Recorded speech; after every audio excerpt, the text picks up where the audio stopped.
नमस्कार, आप देख रहे हैं आपका अपना चैनल न्यूज इंडिया। मैं हूं आपके साथ गौरव किशोर शर्मा। बुलेटिन का आगाज बड़ी और अहम खबर के साथ। विधानसभा का बजट 18 फरवरी से शुरू हो रहा है।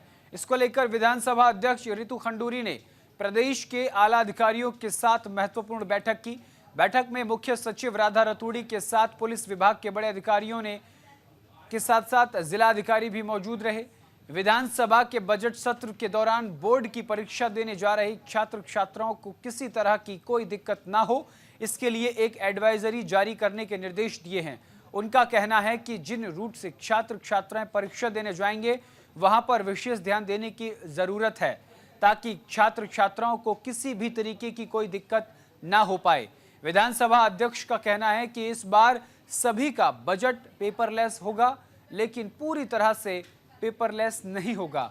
विधायकों को सत्र के दौरान टैबलेट दिए जाएंगे, जिसमें सभी कार्रवाई उनके टैबलेट के जरिए देखने को मिल जाएगी।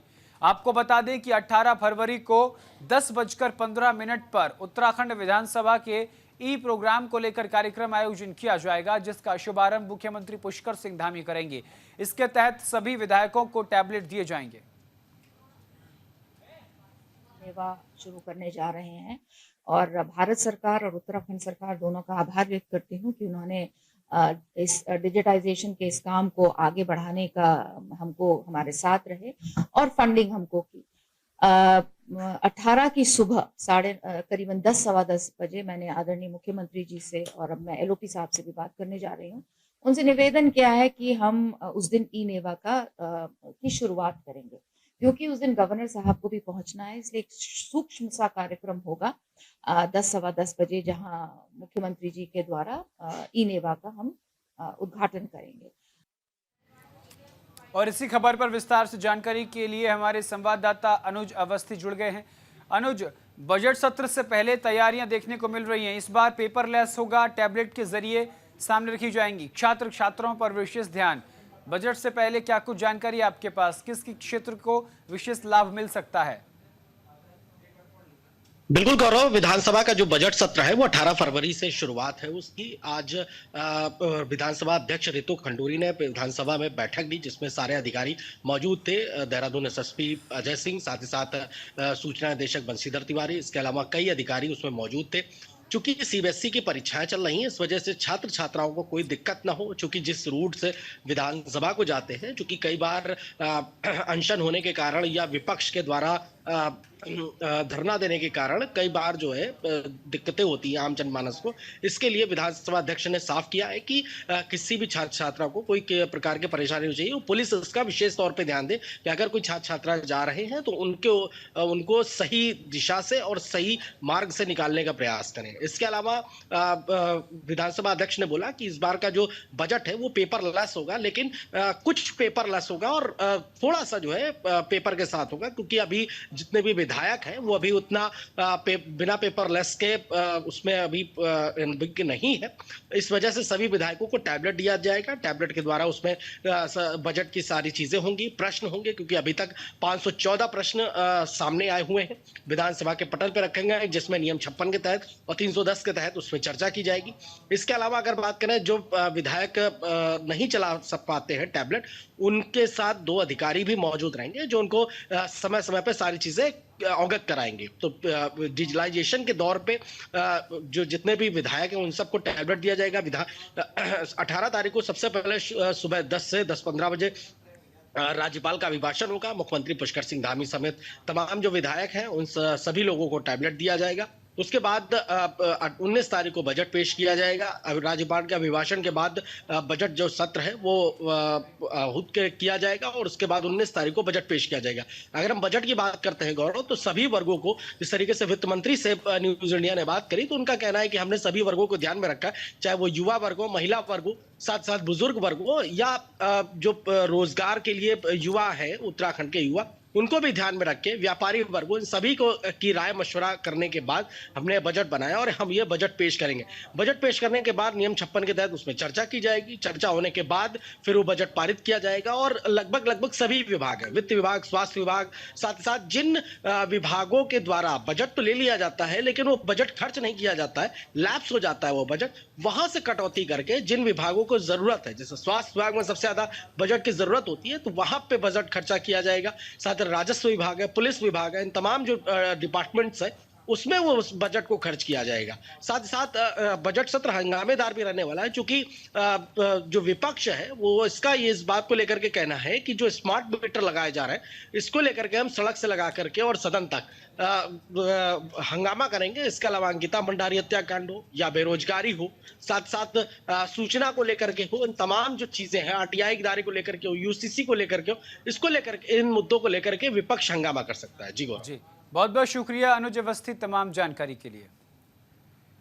तो उत्तराखंड में अब पेपरलेस बजट पेश किया जाएगा, उससे पहले तमाम तैयारियां पूरी कर ली हैं। उत्तराखंड विधानसभा अध्यक्ष राधा रतूड़ी साफ तरीके से कहते हुए नजर आए कि इस बार का जो बजट होगा वो कई मुद्दों के लिए बेहद अहम होगा।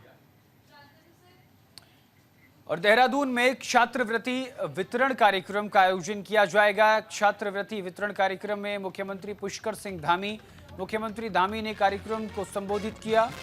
देहरादून में संस्कृत प्रतिभा सम्मान, डॉक्टर भीमराव अंबेडकर अनुसूचित जाति एवं अनुसूचित जनजाति तथा गार्गी संस्कृति बालिका छात्रवृत्ति योजना के अंतर्गत छात्रवृत्ति वितरण कार्यक्रम में सीएम धामी पहुंचे हैं।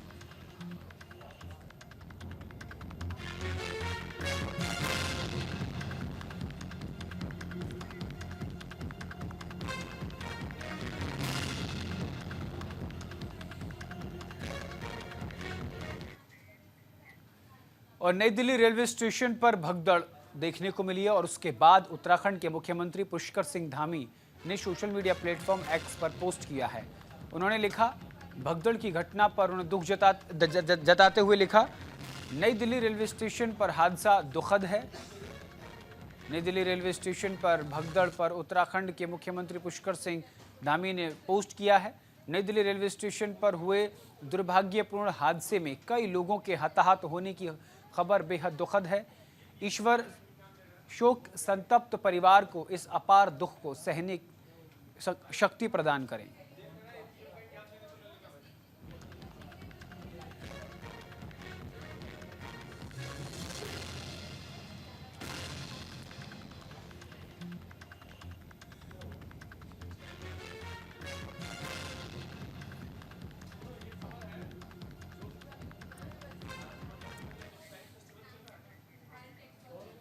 अंकुर पब्लिक स्कूल में ग्रेजुएशन डे का आयोजन किया गया। अयोध्या थीम पर यह ग्रेजुएशन डे मनाया गया। आपको बता दें कि अंकुर पब्लिक स्कूल में एजुकेशन डे का आयोजन किया गया और यहां अयोध्या थीम पर यह ग्रेजुएशन डे मनाया गया। आपको बता दें कि छात्रों ने कई भव्य कार्यक्रम की प्रस्तुति दी है। राम के आदर्शों को नृत्य, संगीत, नाटक के जरिए दिखाने का प्रयास किया गया है। कार्यक्रम में मेयर शंभू पासवान मुख्य अतिथि के तौर पर शामिल हुए। ऋषिकेश में अंकुर पब्लिक स्कूल में ग्रेजुएशन डे का भव्य आयोजन किया गया।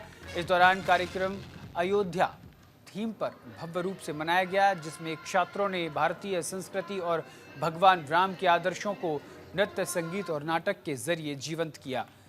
आपको बता दें कि कार्यक्रम में मुख्य अतिथि के तौर पर मेयर शंभू पासवान समेत कई गणमान्य लोग शामिल हुए। And people's representative body. He is also one of the youngest members of IPIO Travel Trade in India. He is usually the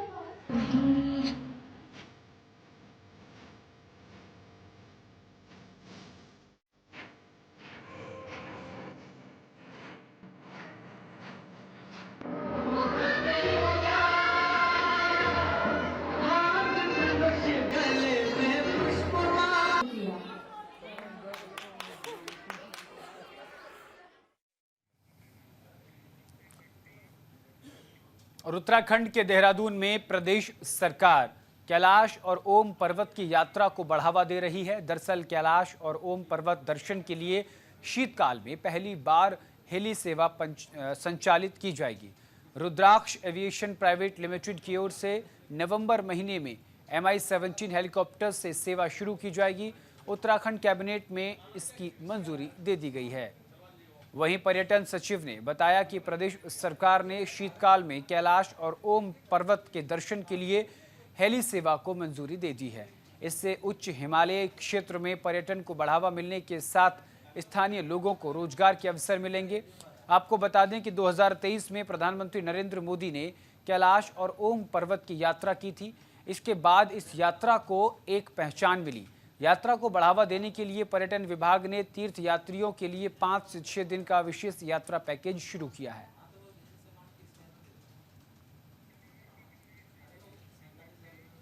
और उत्तराखंड के हरिद्वार जिले की रोशनाबाद जेल में बंद पूर्व विधायक कुंवर प्रणव सिंह चैंपियन की अचानक तबीयत खराब हो गई, जिसके बाद जेल प्रशासन ने तत्काल उसे जेल अस्पताल रेफर किया। यहां डॉक्टरों की टीम उसका इलाज कर रही है। चैंपियन को दस्त की शिकायत है, लूज मोशन की शिकायत है, जिसका इलाज जेल में किया गया, लेकिन जब आराम नहीं मिला तो उसे अस्पताल ले जाया गया। वहीं उनकी हृदय संबंधी समस्या भी सामने आई, जिसके चलते उन्हें हायर रेफर करने की तैयारी की गई। पूर्व विधायक कुंवर प्रणव सिंह चैंपियन 27 जनवरी से हरिद्वार की रोशनाबाद जेल में बंद हैं। 26 जनवरी को खानपुर विधायक उमेश कुमार के कार्यालय में हुई फायरिंग के आरोप में उन्हें गिरफ्तार किया गया था। कोर्ट ने उनकी न्यायिक हिरासत की अवधि बढ़ा दी थी, जिसके बाद से वे जेल में थे। पूर्व विधायक के जेल में रहते हुए स्वास्थ्य समस्याएं बढ़ गईं, जिससे उन्हें अस्पताल में भर्ती कराना पड़ा। ये प्रणव सिंह चैंपियन जी रात हमारे इमरजेंसी में लाए गए थे। तो ठीक है, प्राइमरी जो एग्जामिनेशन है उसके हिसाब से उनको एडमिट कर लिया गया। उसके बाद और कुछ इन्वेस्टिगेशन तो रात कर ली गई थी, जैसे ECG, ब्लड प्रेशर वगैरह देख लिया गया। बाकी ब्लड इन्वेस्टिगेशन मॉर्निंग में हुई अभी, और अल्ट्रासाउंड जैसे चल ही रहा है, मैं वहीं से आ रहा हूँ।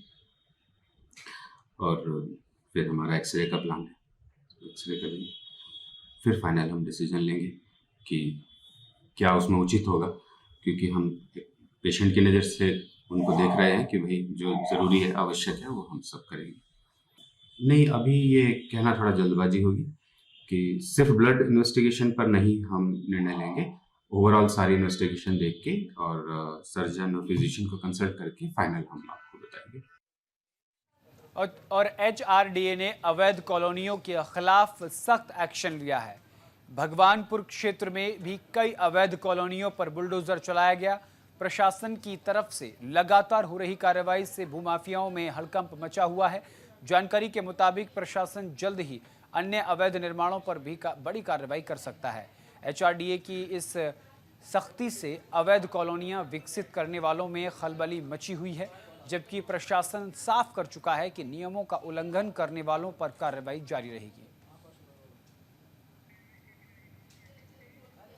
लक्सर के भोगपुर गांव में आधी रात को कार में सवार होकर आए युवकों ने 2 लोगों के मकानों पर ताबड़तोड़ फायरिंग की। अचानक हुई अंधाधुंध फायरिंग से गांव में हड़कंप मच गया है। फायरिंग की पूरी घटना CCTV में कैद हुई है। दरअसल गांव के 2 परिवारों में जमीनी विवाद का मामला बताया जा रहा है। इसी मामले में एक पक्ष ने फायरिंग की है। लोगों ने जब फायरिंग की सूचना दी तो बदमाश मौके से फरार हो गए।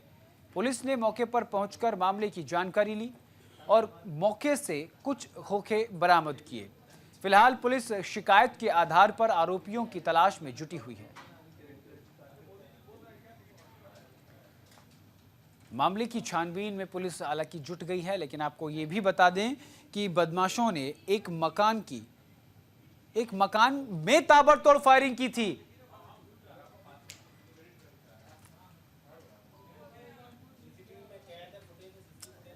दो परिवारों में जमीनी विवाद का यह मामला लगातार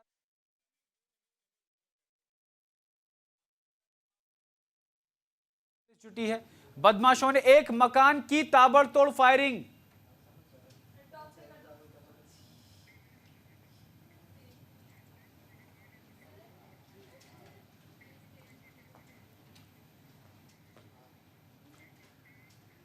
और चक्राता के रडू गांव में भीषण आग लगने से 3 मकान जलकर खाक हो गए। गनीमत ये रही कि घटना के वक्त परिवार के लोग खेत में काम कर रहे थे। जानकारी के मुताबिक जंगल में लगी आग ने विकराल रूप धारण कर लिया और आग ने लकड़ी से बने मकान को अपने चपेट में ले लिया। आग लगने की सूचना मिलते ही ग्रामीण आग बुझाने की कोशिश में जुट गए, लेकिन इस आगजनी में मकान में रखा सारा सामान जलकर राख हो गया। वहीं बेघर हुए इस 3 परिवारों ने प्रशासन और सरकार से आर्थिक मदद की मांग की। देखिए बहुत भयानक रूप ले चुकी है आग। तो ये आग की जो लपटें आप देख रहे हैं, एक्सक्लूसिव आपको न्यूज़ इंडिया तस्वीरें दिखा रहा है। दरअसल 3 मकानों में अचानक आग लग गई। उत्तराखंड के नजदीक आगजनी में मकान में रखा सारा सामान जलकर राख हो गया। पीड़ितों ने प्रशासन से आर्थिक सहायता की मांग की है। हालांकि आग लगने के कारण अभी स्पष्ट नहीं हो पाए। 3 मकानों में अचानक आग लगी।